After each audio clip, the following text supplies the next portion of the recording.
Assam Chief Minister Himanta Biswa Sharma announced today a significant push towards green energy, highlighting the state's commitment to transitioning to clean sources of power for both electricity and public transportation. Under the PM Surya Ghar initiative, Assam has already installed 1.8 megawatts of rooftop solar power capacity. This move is part of a broader strategy to promote the adoption of solar energy across the state.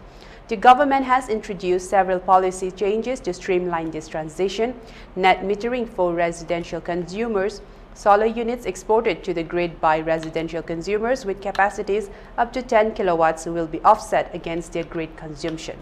Technical feasibility approval has been waived for installations up to 10 kilowatts.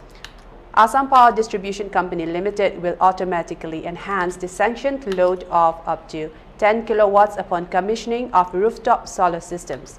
Rooftop solar plants will be commissioned within 3 days of installation, with smart meters provided at no extra cost to beneficiaries.